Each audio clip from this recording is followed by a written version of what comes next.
All right. Well, first things first, go ahead and introduce yourself. Hi, this is Tompa. All I right. don't know what more to add for it. It's all good. That works. Yeah.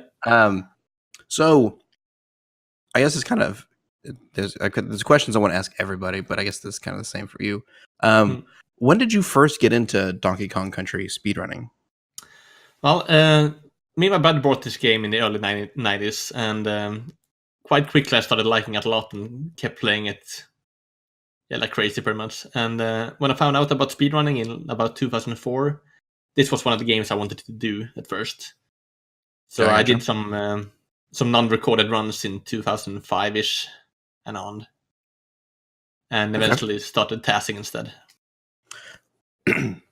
Back in 2005, was there any community? Was it really was there anyone else running or? No, well, there were some old runs, some old tasks, for example, and some runs on the site that had been made. On the site being Speedrunning Archive, which was the only place for speedrunning really back then. Right. But there wasn't really a community for it, for the game itself. Just a topic on the forums, pretty much. Okay.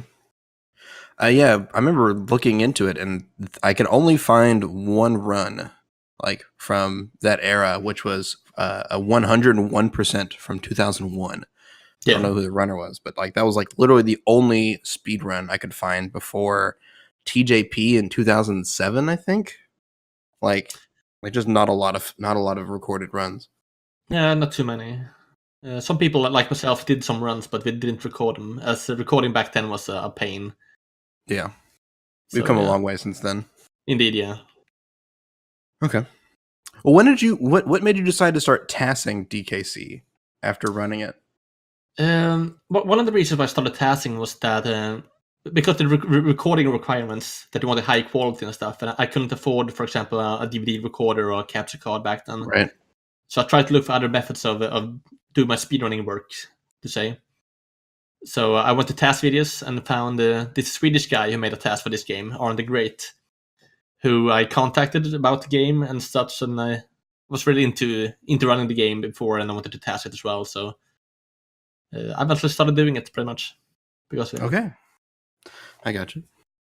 So I've been asked, or I have a question. Why have you not made any tasks for all stages, by the way?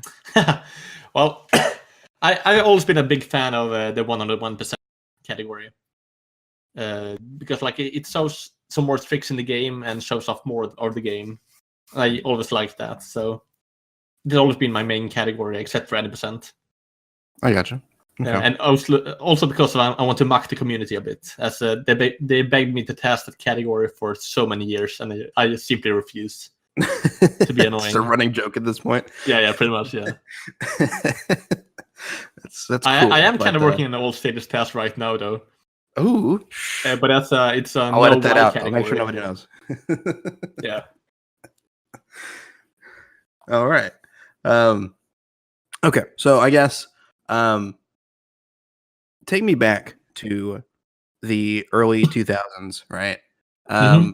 So you've done some runs. You've been playing the game for a while. You decided to start tassing.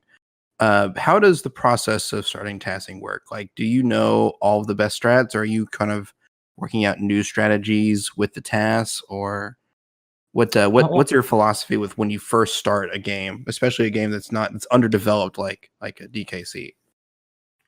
Yeah, back when I started tassing this game, like I didn't know how to task to begin with that well. So I had to learn the basic from tassing first. And when you start off, you always have to use some other work to begin with, to compare it to. So I watched Arne the Great's task and tried to replicate what he was doing. I was talking to him a lot about it as well, and he was helping out. Then you just start testing, trying yourself forward to see what you can find, what you can do. And then you eventually learn how the mechanics work, how to use the memory addresses to help you out with the game, and so on. Right. So it's a bit of a trial and error process in the beginning to learn what works and what doesn't. Okay. It takes a while to get good at it. I imagine so. Tassing is one of those things where I'm interested in it, but I never actually tried, and I probably should at some point. But it's just such. It seems like such a monumental task to just even start. Yeah, well, it takes a very long time to make as well. A good task. Like my 100% task for this category took me 10 years to finish. So. Oh my gosh. And that's because I restarted it many times because of new discoveries and so on. But I wanted to be as perfect as I could make it. So yeah, I guess that's fair. But wow, 10 years. Yeah, well, I took like a break from a few years as well, of course. But okay. To start to finish, it took 10 years. Yeah, I was gonna say because like if I started a project 10 years ago, it's just done. It's not. It's gone. It's scrapped. I don't care about it anymore. That was 10 years ago. Me, I don't care any about it now. Man. Okay. So you worked a lot with Arn, the other tasser. Yes. So did you guys find most of the glitches? I think I saw the first jump roll I ever saw was from Alex Penev in like 2004. But it was like between the two tires. Oh yeah, that one was quite early on, indeed. It was a glitch that I can't remember who actually discovered the tire roll early on. But me and I played the game a lot together while having Skype conversations most of the time. And just kept trying weird things in the game and kept having fun with it. And during a net play session, we found Arn the Great accidentally discovered the jump roll, and we started wondering like, why? How does this work? And we tried everything in the game to see where it can be used, how much time it saves, and so on, and like different setups for it for real-time runners eventually. Okay. And I can't remember like everything we found, and we don't have it documented anywhere. But we found a couple of things. All right. Mostly for tasks, as that's what we were into. Right. Most of the things we found was like kind of too hard for real-time runners to do anyway. So. Well, I heard that was the same thing for jump rolls, that it was considered too hard for real-time runners, and yet here we are. And that's like the only way to get a good time is to get 7 frame perfect tricks in a row. Yeah, and you have to do a lot of them to get a good run as well. That's crazy. Because the trick itself is 1 frame only timing, and early on in speedrun, like 1 frame that's impossible to time it. Like you can't do it consistently. So like, why even bother to explain it to runners? Because it can't be done. And that had changed a lot throughout the years, though. I gotcha. So what were some of the earlier jump rolls that you found? So I think you told me at some point you found the first one on accident on 3.5, the Orangutan Gang, right? Indeed, yeah. We were having a net play session playing the game 2-player, and on the Great did that first one by accident. And then we tried to like look at levels where it can be used to save time. We looked at like Rope Bridge Rumble, which is 4.6, I think. Yeah, 4.6. And what other levels? Like Platform Perils, the last level in the game. Tanked Up Trouble eventually. Most of the longer levels, they had a big open space. That's because of the jump roll trick, you have to just travel forward all the time. You can't go up and down. So you have to be able to do it for a long time for it to save time. So I got you. We kind of looked at most of the levels, but didn't find jump rolls in all of them. And some were useless but fun and so on. Okay. Can you tell me which ones save the most time? Because I think Tanked Up Trouble might be the most, because you save 55 seconds with the Kremlin one. Indeed, it saves about 55 seconds, and that's the biggest one. Is Tanked Up Trouble is a big autoscroller that takes 1.5 minutes, 2 minutes. Something like that. It's a long time, yeah. So that's obviously one of the levels you want to skip if you can. But I can't remember when that jump roll was found. I don't have any details to it. Just that the Kremlin jump roll, or K-Tut as people call it, that one was discovered later on because, I guess as a task used it early on, but for real-time runners it was just too hard to do, as you had to do some wiggle back and forth to avoid enemies and stuff. So real-time runners started using the bird tut. And one day when people running the game, I think it was Neo Edge Retro Hippie, or Peachy as he's now called, yeah, Peachy now. They told me like, oh, we want a setup for this because you have to spawn the bird at the perfect timing for this to work. and there was no setup. People didn't know like when to spawn the girl. So it's a girl and the bird. So I opened up the game and just gave them a setup instantly, like to do this, and people have been doing it since pretty much. Yeah, I noticed that in some of the early runs with TJP, he kind of just wings it, and it doesn't usually work. Yeah. And then eventually we start seeing like from Closty and Peachy onwards, it's like, oh hey, here's a setup, and everyone uses it now, and I don't see anyone fail it anywhere. Yeah, so that's good. Pretty much. Okay. If you have a setup and stuff, like it's still a one-frame trick, so it's hard to miss it, as you get one chance only. So it's not like I can guarantee anyway. It's never free. It's just it's easier now. Okay. Have you been involved in the community for most of this time since like the early 2000s till now, or? Yeah, I will say so. Like when I joined Speedrunning Archive in early 2005, I joined the forum back then and started writing my findings and strategies and stuff as well. And eventually, when we started using IRC, we had a DKC channel at Speedruns Live, and now on Discord. So I've been around for more or less the beginning, I suppose. Just there was a solid community for it. All right, I gotcha. Were you around for like the super jump and the super jump roll discoveries? Yes. The super jump, I often go to NicoVideo, a Japanese YouTube site, I guess you can call it, to find the task videos of different kinds. Mm-hmm. And I saw this guy posting a DKC video. It's like, wow, what was this? This was interesting. Like, I had never seen it before. There was the super jump done in, I think it was at the Vulture Culture, the level of Force Frenzy. I keep messing up. I think it's Force Frenzy, the 3-3. Well, 3-3, yeah, especially. And I like showed it to the community, and they instantly started doing it. And then I'm not sure if it was the same Japanese guy or the community, the US community, I suppose, who found the other versions of it to do in level 2-5 as well. Or 2-4, I can't remember the levels. It's 2-5, yeah. The one where you jump to the skip barrel that's above the screen. Mm-hmm. Yeah. And for the super jump roll, it was one of my streaming sessions. I was playing the game. I can't remember if I was tasking it or doing something else. And Rainbow Sprinkles, like she asked in the forum, saying in the chat that what happens if you combine the super jump and the jump roll? And I kind of made fun of him, like, oh wow, that doesn't work. Like we tried that pretty much. Like there's no way. And I did it on the stream, and wow, this happened. So you combine the two glitzes, and you can roll through the air, going upwards and skip the entire level. And it was really cool. Yeah, that's really kind of a silly thing where it's like, hey, we have these two different glitches.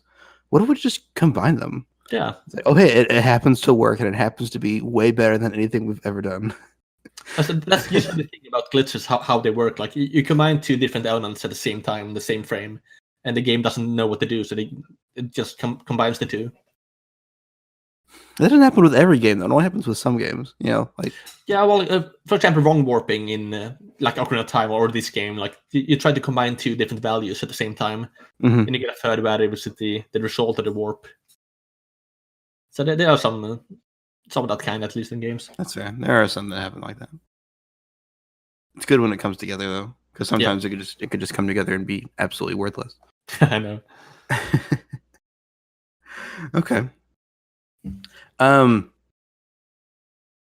So do you think? So okay. So I don't know if you keep up with the modern run and stuff now, but everyone seems to go for the super jump rolls on Force Frenzy, on Rope Bridge Rumble, on let's see here. I'm trying to remember them all off the top of my head. There's 5-1. There's 5-1, 5-5, 6-1, 6-3, and 6-5.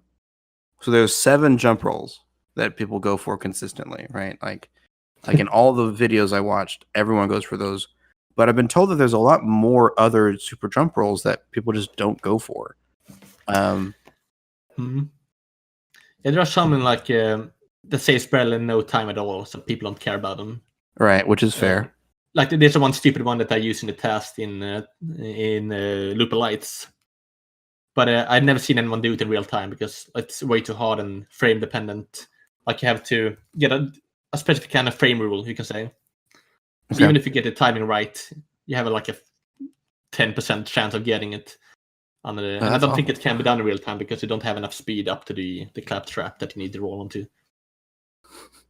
So it's just a silly trick. Torture. Yeah. Yeah, that makes sense that like on some of them you just wouldn't do it because it's like, oh, it saves 1 second, and if I miss it, then I lose the run. It's like, well, that's precisely. But yeah. Do you think which one do you think is going to be the next one that people are going to start working on? Well, for the all stages category, I don't know any, but in the 1% category, there are a couple of harder ones they can do. For example, in Orangutan Gang 3.5. Right. This one at the very start of the beginning, you can do a jump roll at the claptrap going left to the bonus hidden beneath the start of the level. Some runners have been doing it though, but it's not used that commonly because it's too hard to do. And not too many people run that category anyway, so people don't try to perfect it. They try to get good at it. But I want to see that more though. It's nice. Yeah, it would be nice to see more glitches and tricks, but people are kind of sick of all the one-frame tricks in this game because there's so many you need to get and they're so hard to do. So that's the feeling I'm getting is like I think Fathlow and PG are just like I'm not interested in this soul-sucking black hole of a game where I throw all my time and I get nothing out of it. And in the 1% category, there are even more one-frame tricks you can do to like skip bonuses and stuff. So it's even worse. Have you heard about the new discovery called the super free roll or the snack roll or whatever the name they come up with? Yes, so far? I have. I keep reading the Discord chat constantly, but I'm not too active anymore, I suppose, writing myself. Fair. But I try to keep in touch with what's going on. Right. Do you see that? Do you think that's going to be a thing that people are going to start using in the future? Well, it's a bit slow to set up, but because it's free, like it's a consistent one of getting it, more or less, it makes people interested in doing it. Right. So, like for new runners, I suppose it's better to start off with that one instead of the harder ones. I don't know. Okay. I haven't paid too much attention to it so far. Does it seem to have widespread use? Because someone was telling me that it requires like ropes and something else, and so it's like it seems like it's only available on like a couple maps, anyways. Yeah, that's all the reason for it as well. So it's not too useful, but it's nice. Do you know of any sort of like theoretical glitches that are like kind of in the horizon that you think people will start learning or find a way to implement out of curiosity? Because with all your task knowledge, you have to know about like some weird interactions that happen on. Yeah, well, there's also one of the other reasons I haven't done an all status task so far is there is a task trick that's infinite rolling. Normally when you roll, you have to jump and then land and roll again and keep doing that. But for task, you can release the Y button, the one you used to rolling, for 1 frame, and then you jump for 1 frame and restart a new roll. And that way you can jump and cancel the jump instantly to start a new roll. But the inputs needed for that is really hard to do, and you need to do it quickly for it to save any time anyway. TJP used to try this a while back at also Games Done Quick. I think it was 13 when I met him there. Okay. I think it was. And he got it a few times, but never to actually save any time. Right. But most of it like people 3 frame perfect doing it. Yeah. Well, that would be 3 frame perfect inputs to hit like YBY. Like. I can't remember the exact inputs for it in my head right now, but it's not necessarily 3 frame inputs ones. But the problem is you have to do it all over the place. Yeah, you can do it whenever you're rolling. You can do it to save time, pretty much. That's crazy. So it can save a lot of time if you get it consistently in a run. But I don't think anyone will ever do that. But I don't think anyone has tried either. So who knows? Maybe. Fair enough. Maybe one day we'll see some crazy kid who's like just get the fastest fingers in the West. And just... And because of that glitch, like I don't want to make a task without that rolling technique. So in all stages, they want me to do an all stages task without the rolling. But that's like I refuse to. So that's another reason why I haven't made an all stages task so far. Okay. Now you make it how you want to make it. Yeah, they can survive. They'll live without it. Indeed. Okay. My next question is, I've been told that the DKC community is actually going to go ahead and start trying to merge with the Speedrun.com. Oh yeah. Have you heard anything about this? Yes. It's been a hot topic for a while. I can't remember like the origin to why people didn't like Speedrun.com though. But, I've been told that SRC means like site ruining communities.com. Yeah. Well, one of the problems, like, it's nice to have this this specific sites or leaderboards for different games, as they can like make the site the way they want to have it for like guides, strategies, so whatever you want to do, a wiki. On Speedrun.com, you have to like go with their formula, so you can't really make anything your own. So that's one of the reasons why people don't like it, I suppose. But I love to have like everything in the same place. So I want to find speedrunning for this game. Like you have one place to check for it, and that's great in my opinion.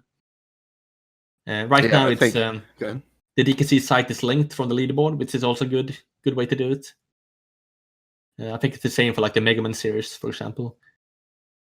But, I believe, I think Mega Man is also another one community that recently joined. And even like just a few years ago, or within the last couple of years, the Super Metroid community eventually moved over. And I think it is nice because I agree with having everything in one place. If you want to know the world record for something, go to the speedrun.com and then you search up the game and you can see the world record right there. You don't have to find out the individual website for every single game. Because that would get really fast if every single community had their own website. Yeah.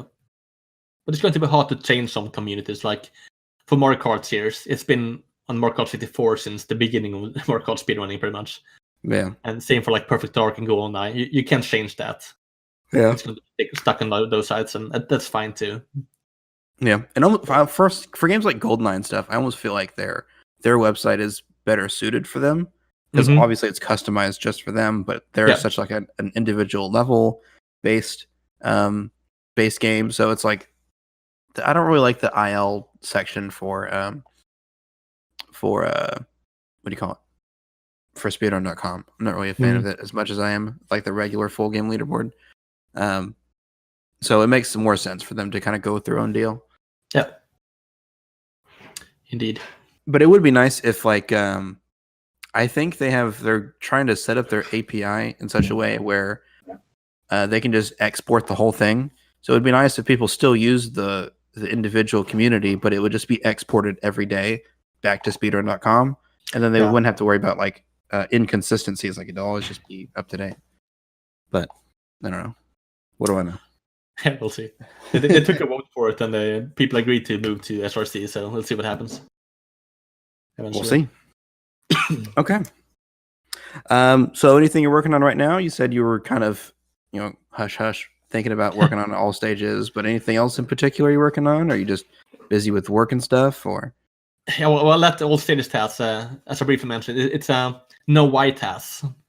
Let's just try to beat the game quickly without using the Y button. And it's not a secret in any means. I've been uploading my tasks so far to YouTube. Okay. For the 5 first worlds, so. Okay, I must have missed the no Y part because that's actually super interesting. That's no rolling, right? Yeah, no rolling. There are some techniques you can do to be able to run anyway without having to use the Y button. Like if you jump off a rope, you can always be running if you keep jumping, and so on.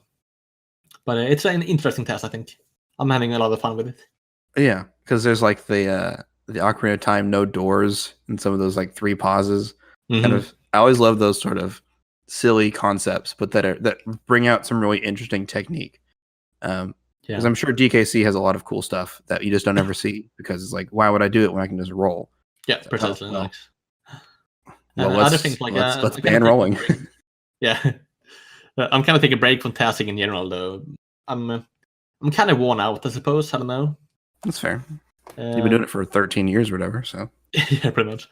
But I still have some Super Mario Bros. 3 related tasks I want to do in the next future.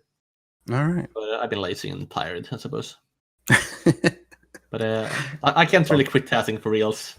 I keep saying I will, but I never do. So it's hard to put stuff like that down. Like I don't know if I'll ever put speedrunning down.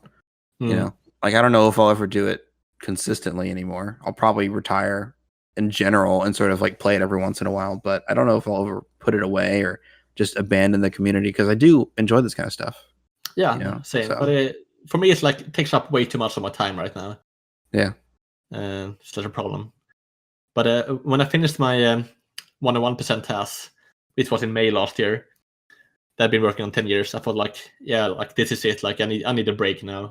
Because it was pretty much my life goal to finish that task, and I'm really satisfied with it. I'm so happy that I finished. So I kind of wanted to make some kind of announcement back then to say like I'm quitting this. See ya guys, but I never did. And here I am still. Oh, yeah. Well, I'll tell you what. I'm gonna go watch that 101 task. Maybe not like right now, but I'm gonna watch it in the next couple days because that sounds interesting. So I'm gonna check it out. But okay, I think that's gonna wrap it up for this interview. Tompa, thank you so much for your time. I appreciate it. CJ is here. He's at work, I believe, so he cannot chat right now. But I'm sure that he agrees that we appreciate your time. So I might have some more questions for you.